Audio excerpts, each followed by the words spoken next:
Good morning everyone, this is Revan from grade 9 standard at Tribal School. Today presenting about France evolution. France society in the 18 countries was divided into 3 estates: clergy, nobility and common people. The members of the first is to enjoy privilege by birth.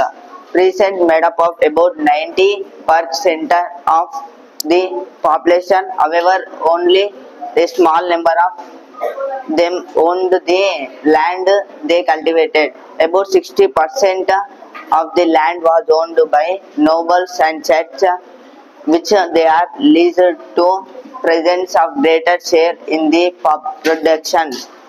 Peasants were obliged or rendered free service to lord to work in his houses and fields to service, and the army participate in building roads. Thank you.